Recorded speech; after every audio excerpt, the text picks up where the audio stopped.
Hi guys, welcome to my YouTube channel. This is Will Dancer Realty. For today, meron tayong feature na villa dito sa Zambales, The Palm Beachfront in Zambales. So guys, unahin natin ngayon sa area ng beach. So as you can see ito, no? Ito yung West Philippine Sea, no? So sobrang ganda, no? Sobrang sarap mag-swimming. Tapos yung sands napakapino, no? Tapos sa maganda rito sa nakuha namin na villa, pwede mong dalhin yung 4x4 mo, ikot mo doon, tapos set up ka ng tent dito. So pakita ko sa inyo guys. Ito yung tent. So ito, pwede kang mag-set dito. Ayan. Actually kagabi, nandito kami. Dito kami nag-bonfire na allow. Tapos yan, may mga ATV for rentals guys. So ayan, mga ATV. So ito, sobrang ganda, ang dami mong pwedeng gawin. Pero ito pa yung pinakamaganda. Check natin yung villa.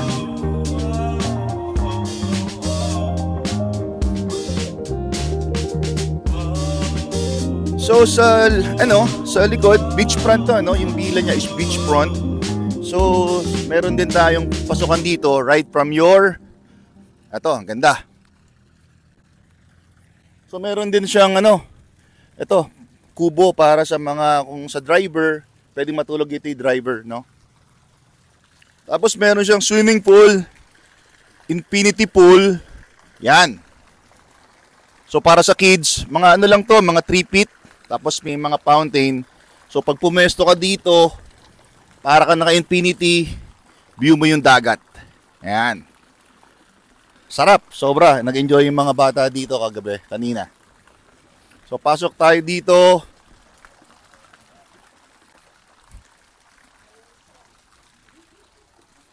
So itong villa, meron siyang 3 rooms, no? And yung 3 rooms na yon, pwede 15 packs. Okay, tapos maganda rito, pwede kang mag-ihaw-ihaw. To. So pwede nyong i-book yung The Palm Beachfront Villa through Airbnb. Meron din silang Facebook page, pwede din silang direct booking. Tapos ito, meron tayong tambayan dito ng mga marites. Ayan. So maganda yung area. Sa umaga, coffee, no? Sa gabi. Tapos dito yung breakfast area. Pasok ka. Bed dito. O, ayan. So, pwede kayo magluto, magdala kayo ng mga pagkain nyo, set nyo dito. Talagang lahat nung pwede mong gawin kasi it's a private villa eh. So, iaalaw ka nilang magluto, mag-videoke, pwede rin mag-inom. Ayan. Tapos may kitchen din siya. Ito yung lutuan niya guys.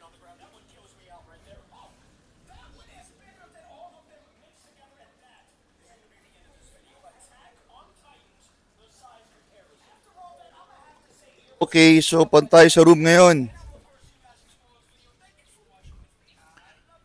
Also, meron din ditong tambayan sa itaas. No? So, ayan, may tambayan sa taas. Parang view deck siya. Okay. So, ito yung room 1. Ito yung room 1 niya. Yung room 1, ayan, ganda pa lang. Dito pa lang, set up na. Ganda na narito, no? So, ito yung room 1. So, room 1 pa lang. Itong room 1, pwede ito 4 packs. So para siyang para na ring Bali or Boho. Ayan, so ito yung YouTube channel ko, Will Dancer Realty TV. Please subscribe for more real estate video and content. Punta naman tayo sa room 2.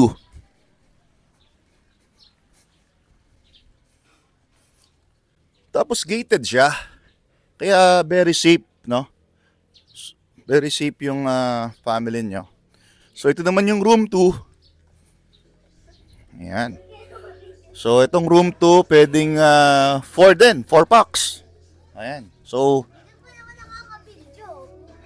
tapos kompleto rin tong room 2 kasi may wifi sila, malakas yung wifi, tapos may Netflix. Okay? So doon tayo naman sa room 3. Room 3. Tapos may caretaker din sila dito pag kailangan mo ng Kunwari may kailangan kang bilhin. So, ayan. This is the room 3. Ayan. So, fully air-conditioned. Tapos, ganun pa din. May boho na, Tapos, double deck. So, 15 packs. No? So, tayo red. Tapos, ito yung harapan niya. Ito yung main entrance from the main road. So, ayan. Pwede kang nandito. 3 kotse up to 4. Ayan, maluwag. Okay.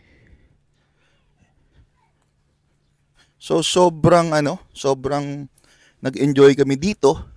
Nag-enjoy yung family namin. Actually, today is my birthday. So, kung gusto nyong i-book yung this villa from Manila, siguro mga 4 hours, no? So, ang way mo going here is yung from Manila Skyway, tapos mag-NLEX ka, no? From NLEX, exit ka ng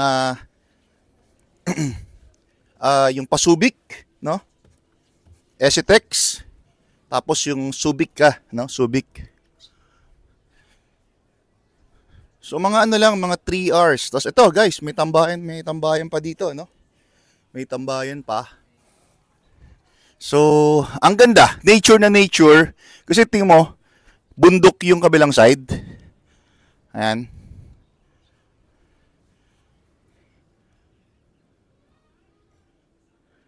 Ayan, bundok yung kabilang side. Tapos, pag dito naman sa kabila, dagat. No? Ayan, na dagat siya. Ganda. No? So, ayun guys. Thank you so much for watching. Hopefully, nag-enjoy kayo. And sa next trip nyo Zambales, highly recommended itong villa na to. I will share sa aking description yung link, kanilang Facebook link, and Airbnb link. So guys, thank you so much and see you next time on my video. This is Will Danza, Realty.